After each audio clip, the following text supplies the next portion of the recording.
Comienza En torno a la vida, con la dirección de José Carlos Avellán.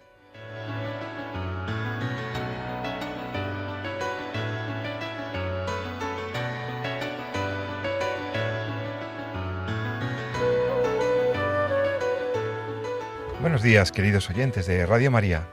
Os saluda José Carlos Avellán.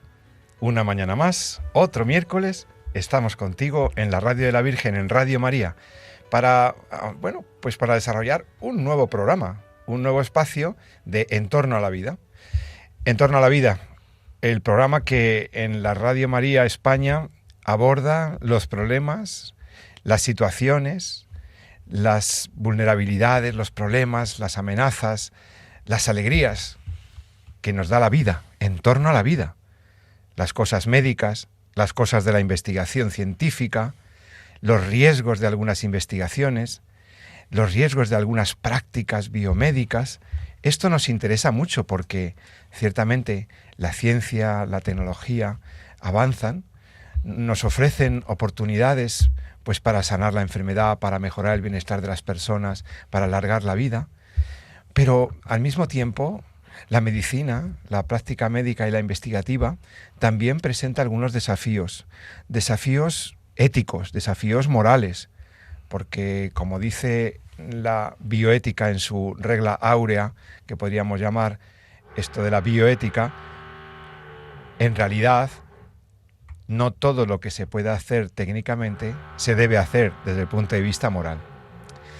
Bueno, estáis oyendo, los oyentes a lo mejor estáis escuchando alguna interferencia, pues con ruido, porque aquí en Radio María España estamos acometiendo una serie de obras, sí, en nuestros estudios. Y esta reforma que estamos haciendo para ampliar los estudios, hacerlos mejores y daros todavía una radio mejor, pues tiene la incomodidad de que hay ruidos que no se pueden abstraer, no se pueden eliminar. Entonces os pedimos paciencia si alguna vez se nos cuela algún ruido ambiente, que aquí hay mucha gente trabajando aquí en Cuatro Vientos. Bueno, os decía que tenemos un programa muy interesante relativo a esto, ¿no? A los límites éticos de las ciencias, a cómo se deben ordenar las actividades científicas y médicas al bien de las personas. Sí, porque, y esto que comentábamos recientemente en el anterior programa, que lo había dicho el Papa León XIV, nuestro querido Santo Padre en su viaje a España, en su visita a nuestro país, pues sí que estuvimos comentando, pues parece que no es una cosa casual ni puntual, sino que el Papa León tiene una enorme sensibilidad a los temas de este programa, a la bioética, al cuidado de la vida, al cuidado de los más pequeñitos, al cuidado de las personas más vulnerables. Esto es maravilloso, que León XIV tenga esta sensibilidad y ya en el inicio de su pontificado, pues no pierda ocasión para reconocer el trabajo de la gente que defiende la vida, para alentar la protección de la vida y para incluso decirle a los legisladores que hagan leyes a favor de la vida y no a favor del aborto, la eutanasia, estas cosas. Ciertamente, hoy en continuidad con ese, vamos a hacer un programa con dos noticias, una buena y otra menos buena. Ya te anuncio que el programa te va a interesar porque vamos a empezar por lo bueno, porque también nos apetece hablar de un cumpleaños, de un centenario de una persona muy significativa en esto de la defensa de la vida. El centenario del nacimiento del profesor Jérôme Lejeune, el genetista, el ilustre genetista francés que descubrió las bases genéticas del síndrome de Down, este ilustrísimo médico que fue presidente de la Pontificia Academia por la Vida, muy querido de San Juan Pablo II, pues este enorme médico pues tiene una fundación. Se fundó una fundación que hemos hablado alguna vez aquí de ella muchas veces en este programa, y resulta que hace escasamente una semana fue recibida una representación de la Fundación Jérôme Lejeune en el Vaticano porque el Santo Padre quería honrar la memoria del profesor Lejeune. Y para hablar de eso, pues tendremos alguna persona muy significativa de esta fundación. Y esta es una buena noticia porque significa que el Papa está muy atento a lo que se hace a favor de la defensa de la vida. Como no puede ser de otro modo, la Iglesia se compromete con la defensa de la vida humana. Pero la noticia menos buena, que luego comentaremos también, es que por primera vez se ha puesto en marcha una legislación que lleva unos meses en vigor en Holanda y que ha permitido en Países Bajos que a un niño se le aplicara la eutanasia. Esto es durísimo porque la eutanasia a los recién nacidos o la eutanasia a niños ya de hasta 12 años, pues va a ser posible y ya hemos tenido el primer caso. Bueno, hablaremos de eso, de cómo es posible que se permita que se le dé la muerte a un niño y se aplique esta legislación tan nefasta. Vamos a hablar de eso para tener también criterios, ¿no? Y poder luego, cuando salen estas noticias y lo hablamos con nuestros hijos, con nuestros vecinos, con nuestros compañeros de trabajo, pues tener también algún criterio moral. ¿Por qué esto no podemos aceptarlo? El tema de la eutanasia. Pues para hablar de estos temas, hoy me acompaña como siempre un médico experto en bioética, que es nada menos que el profesor Jesús San Román, profesor universitario y amigo de todos los oyentes de Radio María. ¿Qué tal, Jesús? Encantado y además feliz aquí de poder hablar hoy del profesor Jérôme Lejeune, que estuvo además en Madrid cuando yo era un adolescente que quería estudiar medicina hace 100 años, junio del 1926 de su nacimiento, y por cierto que fue declarado venerable por el Papa Francisco en el año 21. Menos mal que lo has aclarado porque parecía que tú en 1926 habías conocido al profesor Lejeune. Estuvo aquí en Madrid afortunadamente y estuvo en la Facultad de Medicina y entonces pues estaba ahí empezando mi carrera. Pues me ha parecido muy interesante esto de que el Papa se dirigiera a los representantes de esta extraordinaria fundación que hace investigación sobre el síndrome de Down, bajo la inspiración de Jérôme Lejeune. Y para hablar de lo que ha sido este encuentro precioso con el Santo Padre en Roma, creo que podemos hablar con la doctora Mónica López Barahona. Es bióloga molecular, es doctora en estas ciencias biomédicas, fundadora de este programa de Radio María, por cierto, y desde hace algunos años ya es presidenta de la Fundación Jérôme Lejeune, de la que os estoy hablando. Mónica, buenos días. ¿Qué tal? Buenos días. Bueno, muchas gracias por atender los micrófonos de tu casa, tu Radio María, tan querida, y porque queremos que nos cuentes, que le cuentes a los oyentes de la radio cómo ha sido que el Santo Padre, que el Papa León XIV ha recibido a la Fundación Jérôme Lejeune en Roma. ¿Qué hace la Fundación Jérôme Lejeune, que se ha fijado el Papa en vuestra actividad 100 años después del nacimiento del fundador, del profesor Lejeune? Bueno, pues yo creo que justamente el motivo es el conmemorar en el marco de los actos que se están llevando a cabo en el grupo de la Fundación Lejeune, porque la Fundación empezó en Francia. Ahora podemos comentar brevemente cómo, si os parece, pero ya hablamos de un grupo internacional que tiene sedes en España, en Argentina, en Estados Unidos. Y entonces, en el marco de este aniversario de los 100 años del nacimiento del profesor Lejeune, pues desde Francia se planteó la posibilidad de pedirle al Santo Padre que nos pudiera recibir y inmediatamente se nos dijo que sí. De hecho, estaba prevista la audiencia para el momento en que luego se confirmó la visita del Santo Padre a España y entonces se movió en agenda al día 22 de junio. Así es que acabamos de volver de Roma con el corazón todavía más esponjado de lo que lo llevábamos tras la visita de España. Ahora podemos hablar un poco del Papa y del momento que habéis vivido, pero a lo mejor algunos oyentes todavía no saben quién fue Jérôme Lejeune, que dio lugar a la creación de esta fundación, Jérôme Lejeune. Pues él fue un genetista francés, médico, que identificó la causa genética del síndrome de Down. Identificó que las personas con síndrome de Down, como él decía, no tenían algo de menos, sino algo de más, un cromosoma extra en el par 21. Esto le propició, junto con otros hallazgos muy importantes en el ámbito de la genética, el que se constituyera la primera cátedra en la Sorbona de genética. Se le considera el padre de la genética moderna y de la citogenética, porque fue él el que diseñó manualmente, era supermanitas, Lejeune, y diseñó manualmente la técnica con el microscopio para identificar los cromosomas a ese nivel de detalle, ¿no?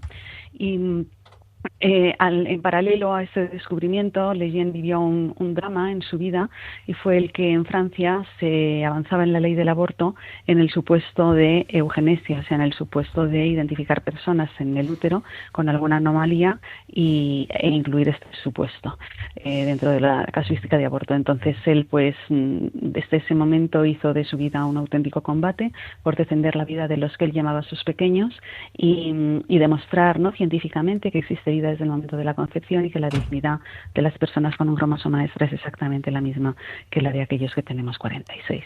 Oye, Mónica, desde el punto de vista de su trayectoria, el profesor Jérôme Lejeune pagó un alto precio por haber defendido la vida con esa valentía, por haber hablado de los embriones, por haber hablado de que no se puede seleccionar a los bebés porque vengan con un síndrome o con una alteración génica. Todo esto le costó caro, ¿verdad? Le costó muy caro, le costó el ostracismo en la comunidad científica internacional cuando estaba en las puertas del Nobel. Pues él defendió la vida y fue rechazado porque no era políticamente correcto el que la Academia Sueca diera el Nobel a una persona que defendía la vida del no nacido.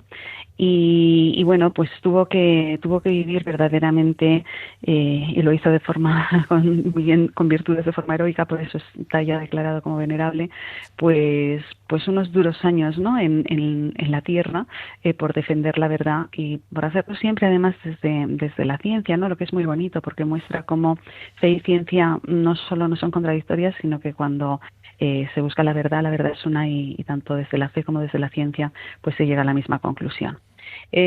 Pablo VI lo nombró miembro de la Academia de Ciencias, y allí, en una de las reuniones, conoció personalmente a San Juan Pablo II, a quien le pidió Lejeune que considerara crear una academia en el Vaticano dedicada exclusivamente a la defensa de la vida, lo que San Juan Pablo II hizo inmediatamente, y Lejeune fue el primer presidente.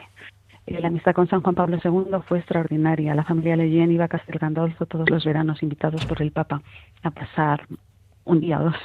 Y bueno, en fin, hablar de Lejeune sería utilizar varios programas, una serie en Radio María prácticamente.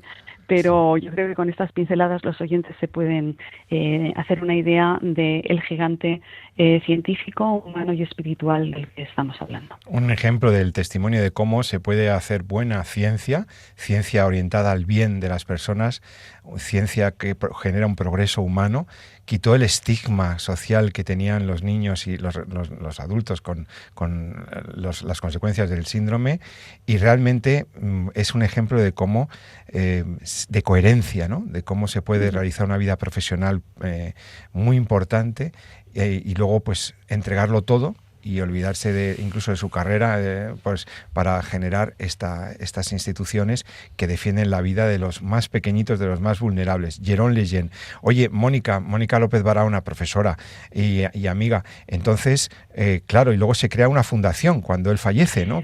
Sí, él fallece, y en el mismo, o sea, sus pacientes le habían escuchado y le habían visto defender su vida en programas en televisión y públicamente, ¿no? Entonces, vamos, su viuda, recuerdo contarme personalmente cómo un paciente entró a la consulta llorando, diciéndole: me quieren matar, al profesor Lejeune, ¿no?, cuando todo este debate del aborto en Francia. Entonces, al terminar el funeral, se acercaron los pacientes que habían asistido y le dijeron a la viuda: ¿y ahora quién nos va a defender? Y eso hizo que inmediatamente se constituyera el Instituto Lejeune y la Fundación Lejeune como respuesta a esa pregunta de sus pacientes, ¿no? A ese reclamo de sus pacientes.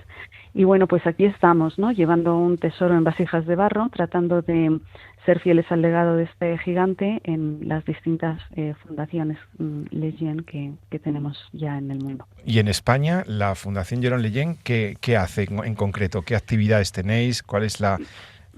Nosotros, en todos los lugares la misión es la misma, es la defensa de la vida, es la atención médica de forma holística a las personas con discapacidad intelectual de origen genético. Y es la formación. Entonces tenemos un instituto médico en Madrid, donde atendemos a personas con discapacidad intelectual de origen genético, defendemos la vida, tenemos órgano consultivo en Naciones Unidas y lo hacemos en todos los escenarios y lugares donde podemos. Y tenemos una cátedra, la única en el mundo, que lleva el nombre del profesor Leyen, la cátedra de bioética Jérôme Leyen, que preside la doctora Elena Postigo y desde las que se imparte formación, entre otras cosas un máster en bioética. Hay un máster muy bueno en el que tenemos el honor de colaborar el profesor San Román y yo mismo, y que recomendamos muy vivamente que conozcan las personas que quieran formarse en bioética, el máster de la Fundación Jérôme Leyen, de la Cátedra de Bioética, la Cátedra Internacional. Muy bien. Oye, Mónica, y entonces, en este contexto, cuando ya lleváis unos cuantos años haciendo mucho bien a las personas con cualquier forma de discapacidad con origen intelectual, con origen genético, después de toda esta labor, pues bueno, se cumplían 100 años, ¿verdad? Y entonces, pues se lo decís a los de Roma, oye, tal, y entonces qué bueno, porque me parece emocionante que León XIV tuviera este momento con vosotros. ¿Cómo fue? Pues mira, fue conmovedor, de verdad espectacular.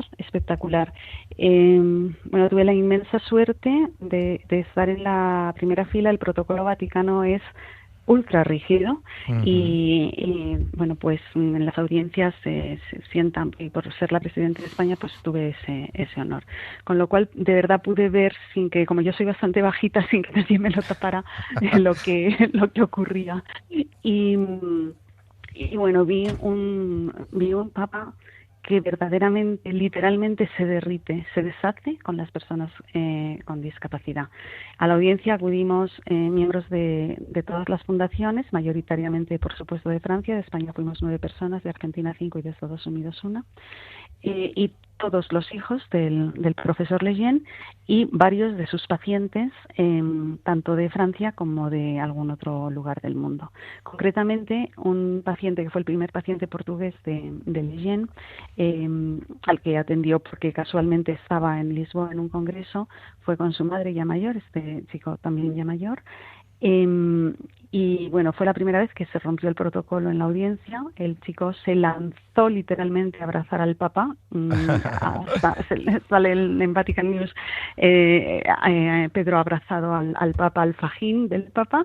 El Papa lo abrazó también. La madre intentaba darle la mano al Papa y el Papa le dejó el dedo meñique de la mano derecha a la madre, porque abrazó a Pedro, le dio un beso en la frente, y cuando ya había acabado el tiempo, ¿no? Muy poquito tiempo de cada uno con el Papa, pues Pedro volvió otra vez a colgarse del fajín del Papa y el Papa otra vez volvió a abrazar a Pedro. Y bueno, fue muy entrañable. Y bueno, el segundo momento en el que se rompió el protocolo fue al final de la audiencia. Normalmente hay una silla que ponen entre las dos filas de las sillas donde están las personas de la audiencia para hacer la foto de grupo. Entonces llevó la silla, el Papa se sentó y el niño con síndrome de Down que había a su lado se levantó y echó a correr en dirección fuera de la foto. Entonces el Papa le llamó, le dijo, no, ven aquí, que te vas a hacer la foto conmigo. Entonces la foto de grupo sale, el niño apoyado en el brazo de la silla del Papa, el Papa cogiéndolo y bueno, los dos presidiendo la foto. En fin, yo creo que estos dos ejemplos vividos en primera persona a mí desde luego me conmovieron profundamente y muestran un Papa con una humanidad, con una ternura y con una delicadeza y de verdad un cariño hacia estas personas espontáneo, completamente no sé, se ve que le sale del corazón y fue precioso confirmar. Oye, y de lo que os dijo, algunas palabras recogéis en vuestra nota de prensa que me parecen preciosas. De lo que os dijo León XIV, ¿destacarías alguna frase o alguna...?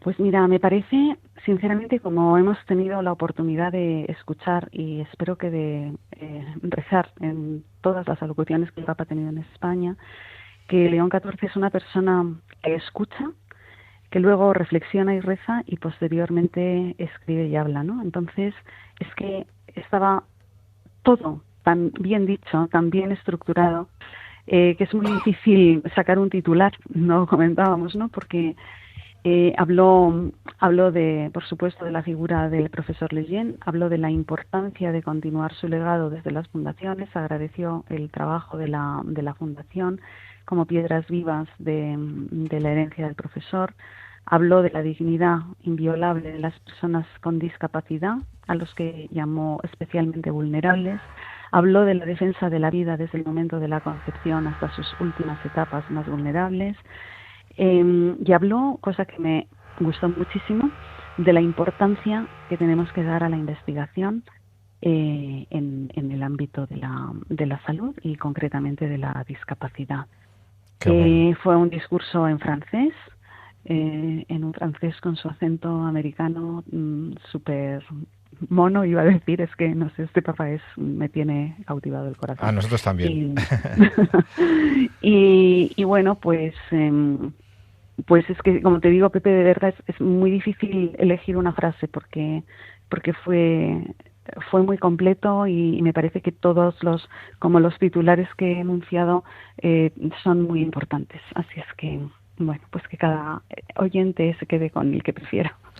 Pues muy bien, pues palabras de León XIV dirigidas a los representantes de la Fundación Jérôme Leyen en esta reciente audiencia que les concedió pidiendo pues eso que sigáis con esa tarea valiosísima, tan importante que el Instituto Jérôme Leyen y las otras dimensiones de la Fundación pues están desarrollando.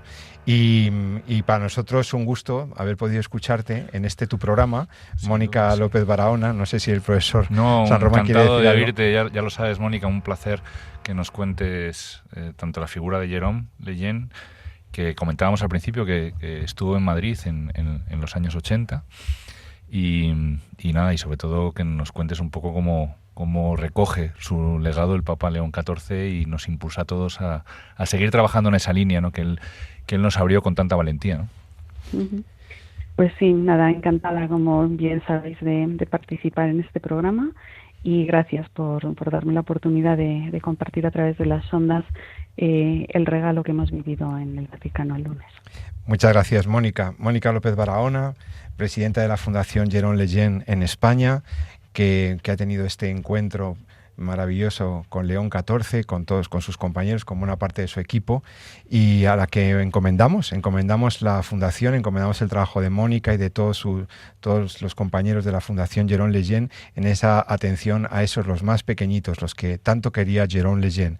Gracias, Mónica, gracias por lo que hacéis, cuenta con nuestras oraciones. Un fuerte abrazo desde Radio María.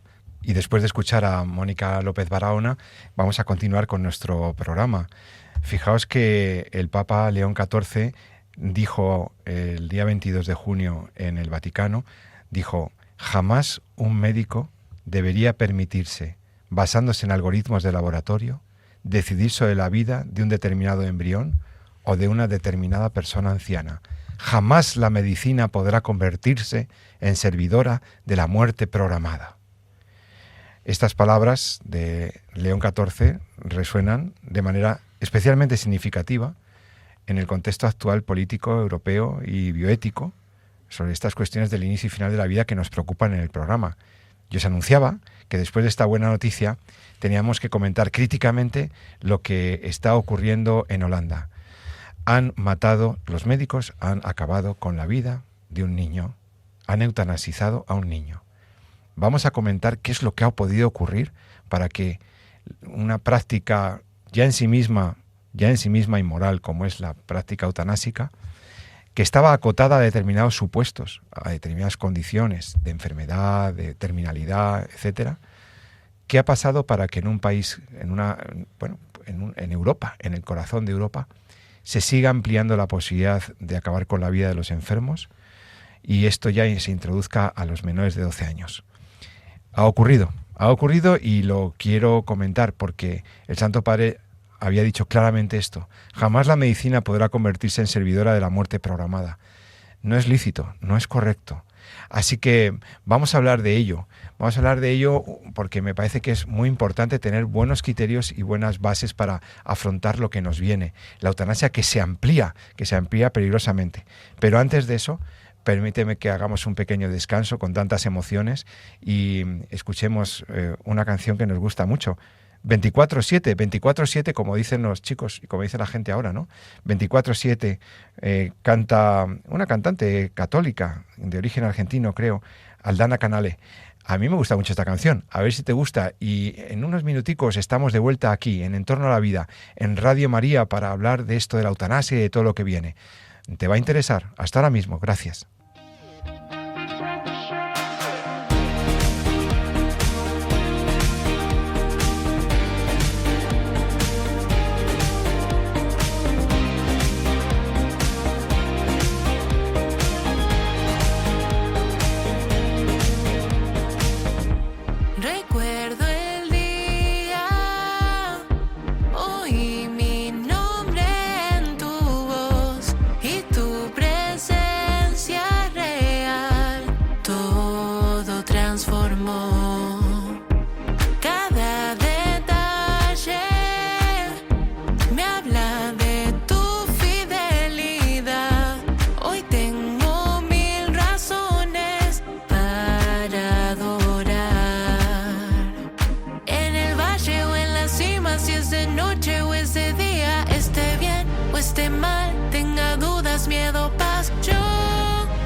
que soy. 24/7. 24/7 quiero alabarte. Aldana Canale canta esta bonita canción. Escuchas Radio María. Estás en Entorno a la Vida, el programa que José Carlos Avellán, quien te habla, y mi buen amigo y compañero de locución, el profesor Jesús San Román, hacemos cada miércoles, pues pasado el mediodía, ¿verdad?, para hablar de las cuestiones de la ética de la vida. Pues anunciaba antes de la pausa, antes de poner esta canción, que que íbamos a hablar de un tema menos divertido, pero muy importante, y hay que hablar de cosas polémicas. Fijaos que el titular es que la eutanasia se amplía en Países Bajos y se empieza a practicar ya a niños, ¿no? Y realmente nos llamó la atención esto, porque ya tenemos un primer caso en que la normativa que permite incluir en procesos eutanásicos a los niños entre 1 y 12 años, ¿no? Que antes pues no se pensó, la normativa no se pensó inicialmente para eso, ¿no? Fíjate que en menos de 3 meses hemos tenido varias situaciones trágicas sobre el tema de la eutanasia y el suicidio asistido en Europa, ¿no? La primera, lo que tuvimos en marzo en España con el caso de Noelia Castillo, o sea, ¿te acuerdas?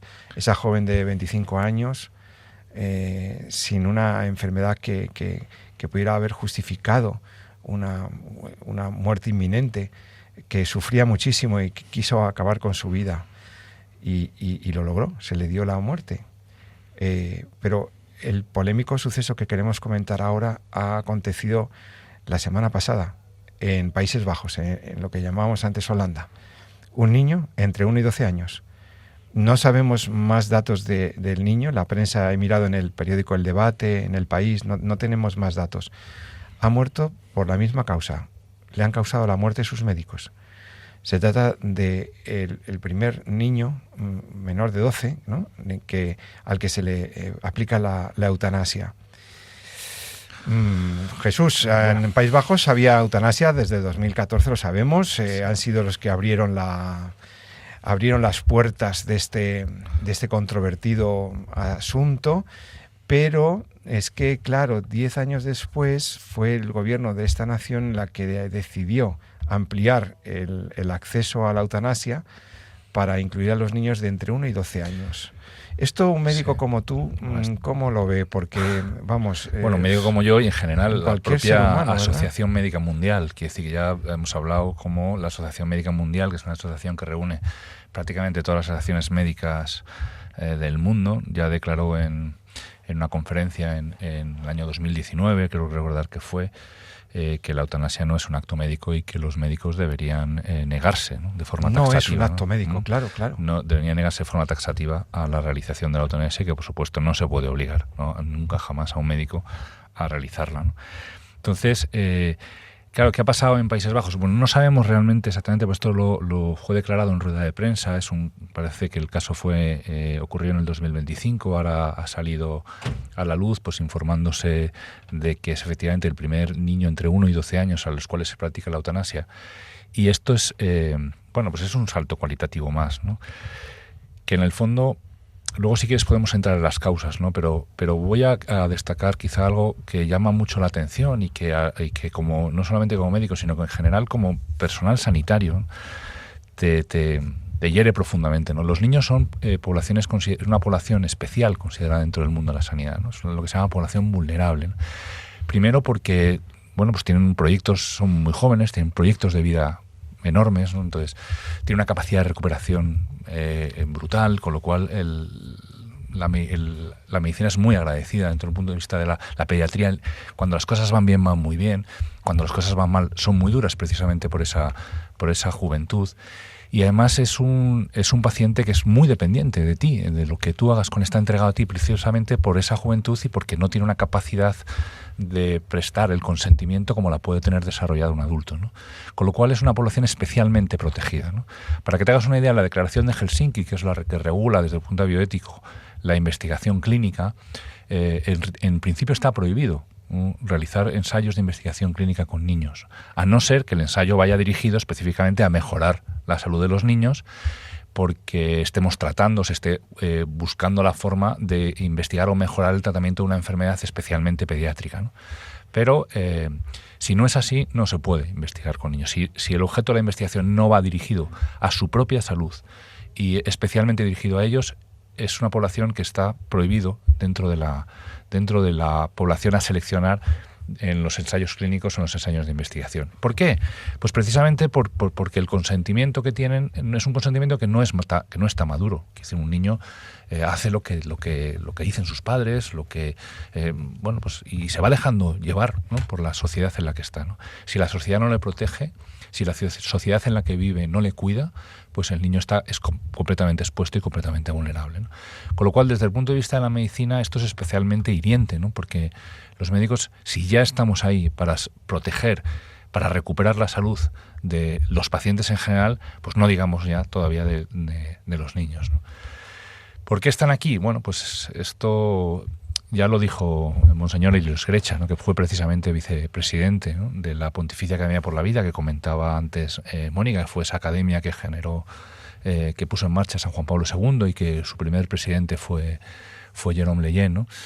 Hay una cosa que conocemos muy bien y conoces tú muy bien y conocemos todos en bioética, que es lo que se llama la pendiente resbaladiza, ¿no?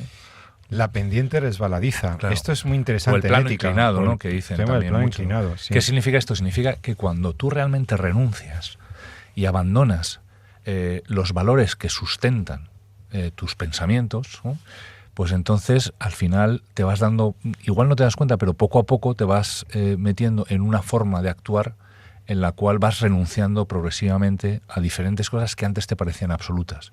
Y es porque efectivamente todos los valores se sustentan en algunos principios básicos, ¿no? La defensa de la dignidad humana es uno de ellos. La defensa de la vida es la consecuencia de la defensa de la dignidad de la persona.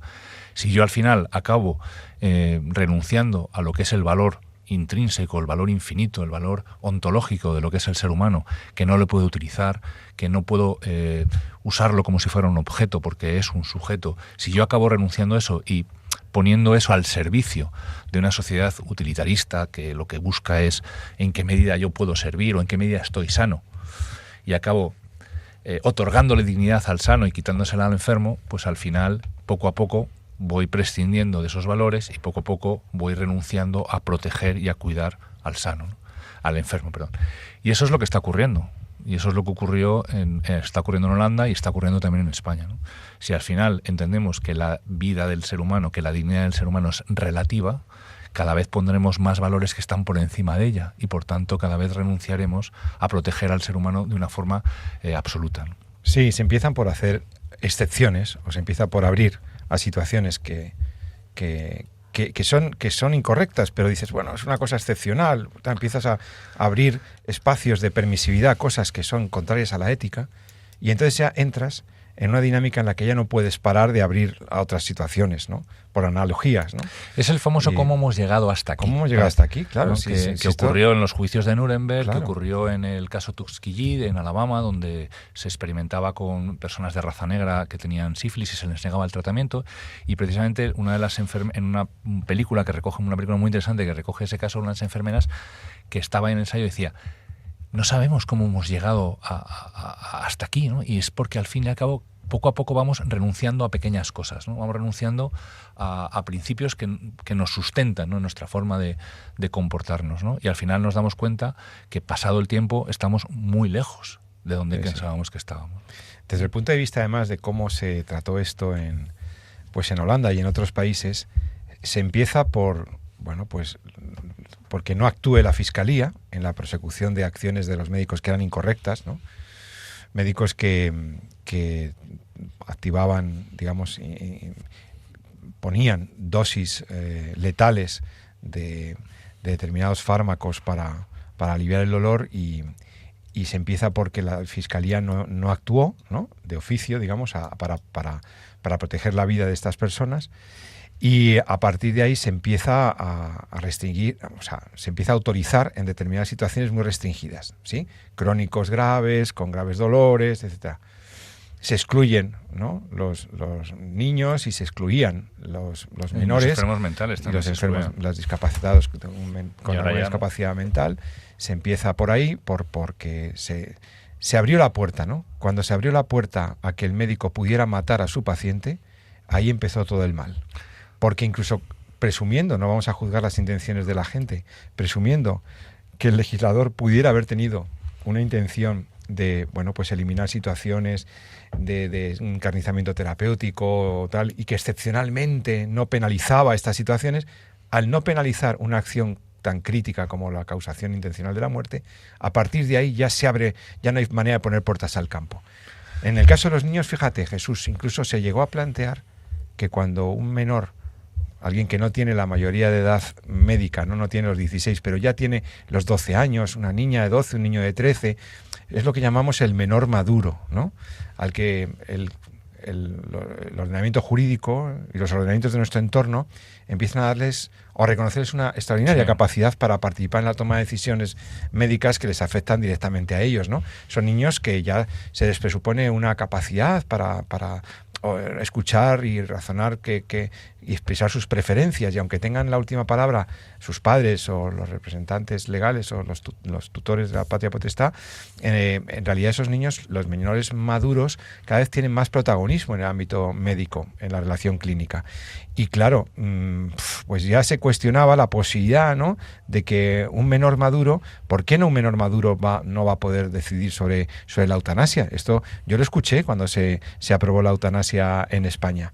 Entonces, claro, y luego, si viendo el caso de que en Bélgica, por ejemplo, se autorizó, y hemos comentado aquí hace 1 año o 2 años, ya comentábamos casos de neonatos a los que se les había aplicado recién nacidos, a los que se les había aplicado la eutanasia, pues claro, si en Bélgica se hace eso y se empieza a hablar de esto, pues lo que viene después es que el gobierno de Holanda autoriza a que los niños entre 1 y 12 años puedan solicitar la eutanasia. Y entonces yo me pregunto, Jesús San Román, un niño, una persona con menos de 12 años, por muy maduro que creamos que está para muchas cosas, ¿tú crees que un niño puede tomar una decisión de este estilo, de pedir la muerte? ¿Tú crees que está en capacidad de asumir las consecuencias de sus actos?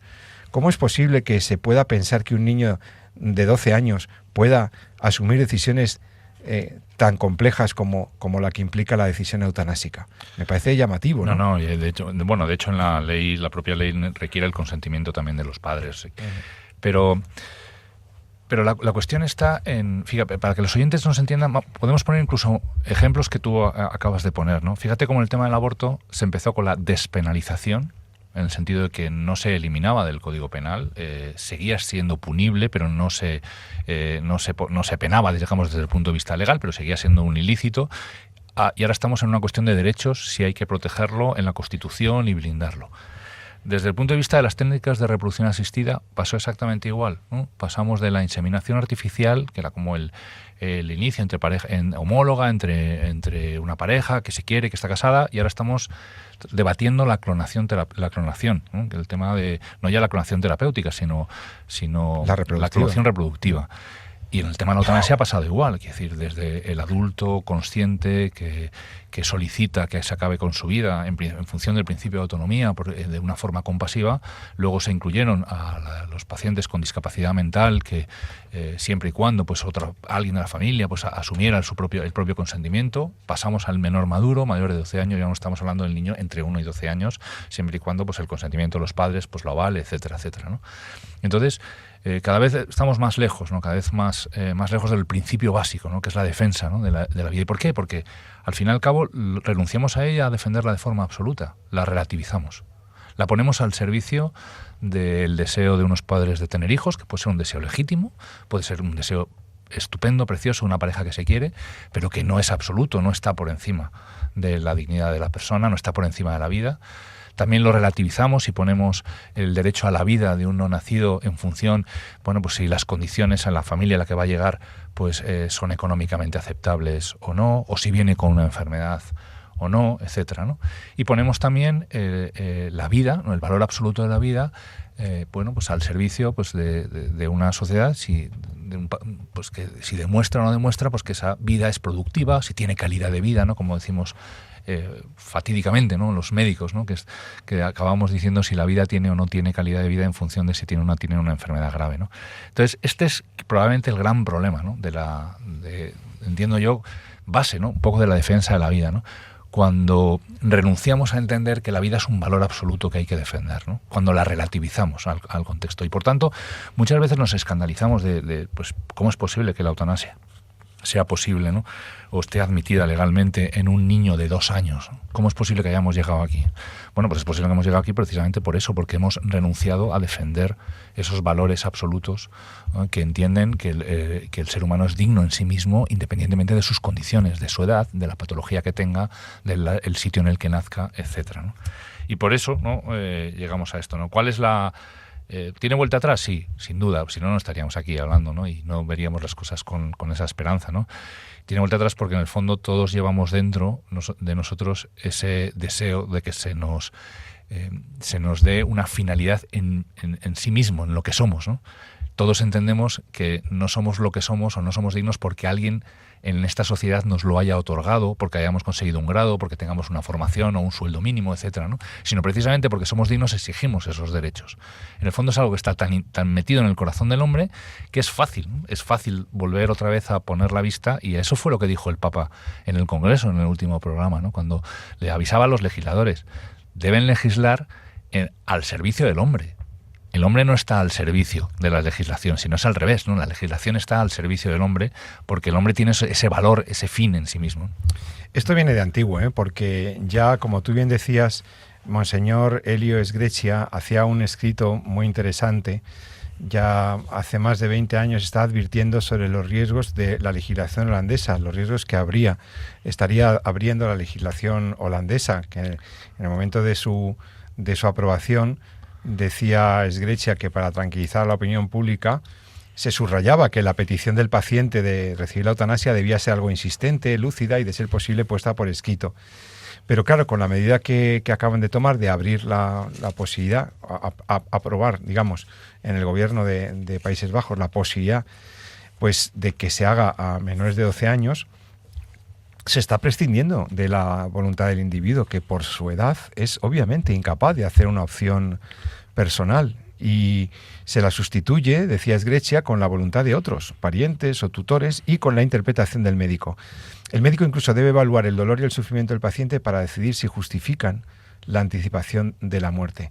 Pero entonces ya no se actúa en virtud de ese principio de la autonomía, ya se está actuando de acuerdo con una decisión externa, que según este posicionamiento pues debería ser considerada ética, incluso cuando un adulto consciente, pensemos en un padre, una madre y sano, pues se la impone a otro individuo que es incapaz de valorar y solicitarlo, ¿no? Entonces, como fruto de esa decisión, al beneficiario, entre comillas, se le aplica intencionalmente la muerte, es decir, se le mata. Y eso no es autonomía ni es sentido de compasión. Sgreccia ya denuncia que estamos ante un tipo de libertad pues mal entendida, ¿no? De adultos que consideran legítimo ejercer sus decisiones incluso sobre los seres que presumiblemente pues más quieren y que realmente es una cosa inaceptable. O sea que sí, estamos ante un utilitarismo práctico, una pendiente resbaladiza y ante una situación enormemente contradictoria, ¿no? Porque es casi esquizofrénica, como decía Elio Sgreccia. Por una parte, una sociedad muy preocupada por los derechos humanos, por los derechos de todos, de los animales, de los humanos, tal, pero al mismo tiempo capaz de autorizar a los médicos para que maten a los niños. Esto es terrorífico, ¿no? Porque es como tú decías, Elio Sgreccia habla también de la dignidad, ¿no? De la dignidad del ser humano, todo hombre como portador del valor de persona. Un valor que trasciende, decía él, la realidad terrena, fuente y fin de la vida social. Un bien en el que converge el universo, como decía Santo Tomás de Aquino. Un bien que no puede subordinarse a otro interés cualquiera, como recuerda la mejor tradición moral, desde Kant, ¿no? O sea, esta dignidad de la persona, que la tradición bíblica ve la imagen y semejanza con el Creador, y que en el cristianismo en particular pues tiene esta identificación con Cristo mismo. No podemos aceptar este tipo de decisiones sobre la vida de personas vulnerables, incapaces de tomar una decisión semejante. Y en este tema, Jesús San Román, la postura de la Iglesia es bien conocida, ha sido reafirmada y confirmada de manera reiterada. No se ha movido ni un gramo, un auténtico ni un milímetro. Desde Desde hace 40 años están hablando los papas en el mismo sentido sobre la eutanasia. A veces no nos damos cuenta del bien, ¿no? que tenemos ahí, ¿no? Y fíjate que esto que decía Helios Grecia hace ya muchos años, cómo se adelantaba, ¿no? Cómo se adelantaba precisamente a estas situaciones que vivimos en la Europa de hoy. Bueno, pues hace relativamente poco se vuelve a tocar con la declaración del Dicasterio de la Fe Dignitas Infinita, ¿no? Porque claro, todos podemos llegar por el uso de la razón a entender que el ser humano tiene un valor absoluto que trasciende al momento y a la sociedad en la que estamos, ¿no? De hecho, es fácil entender que si todos aceptamos que deba existir una declaración universal, no ya mundial o continental, sino universal de derechos humanos, que es una declaración que en principio quiere recoger lo que son los derechos del ser humano ayer, hoy y siempre y en cualquier momento y en cualquier lugar del planeta, ¿no? Quiere decir algo que trasciende a las políticas, trasciende a los países. Si todos entendemos que eso tiene que existir y que tiene que estar ahí, pues precisamente porque llevamos precisamente ese valor, ¿no? Ese valor ontológico, intrínseco en nuestra propia dignidad, y podemos alcanzar ese concepto con la razón, ¿no?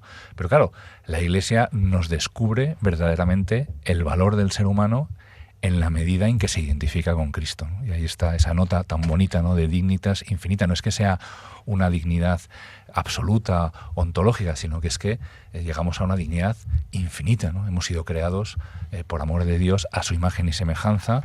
Se ha encarnado, ¿no? La segunda persona, la Santísima Trinidad, en Jesucristo, y eso lleva al hombre a una dignidad que no podemos ni llegar a precisar, ¿no?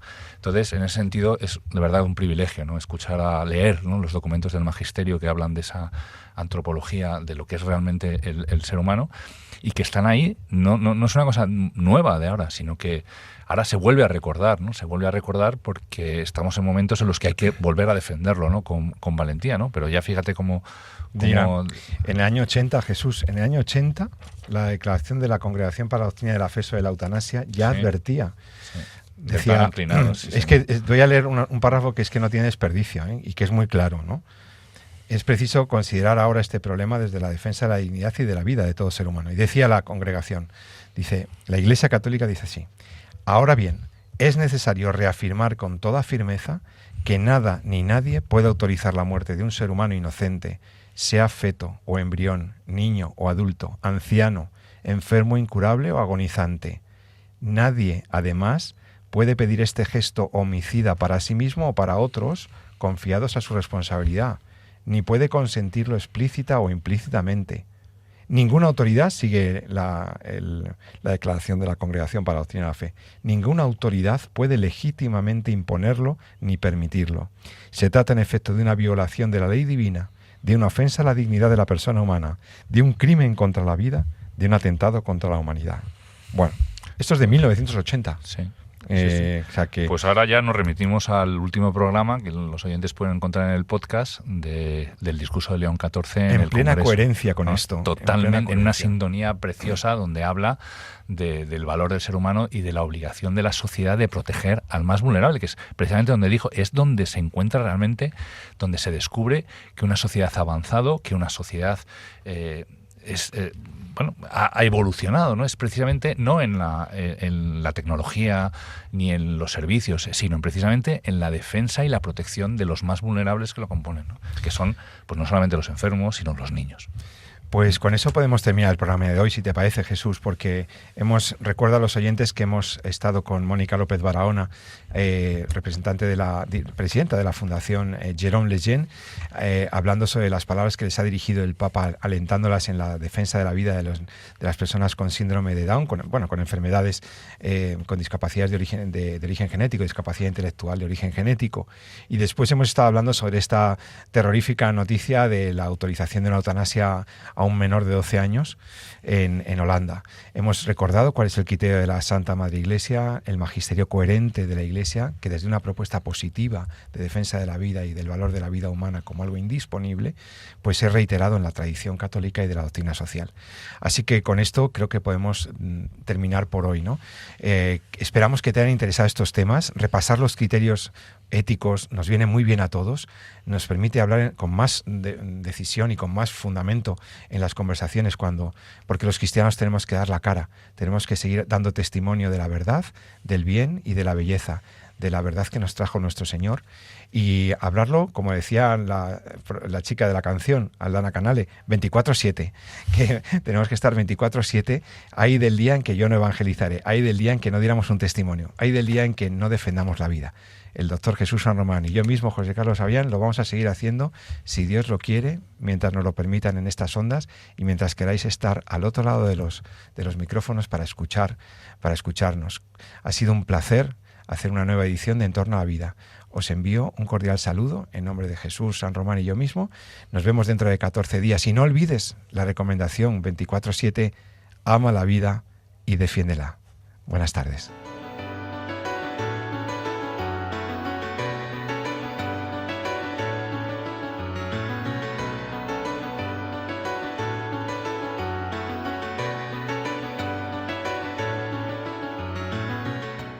Han escuchado en Radio María En torno a la vida, un programa dirigido por José Carlos Avellán.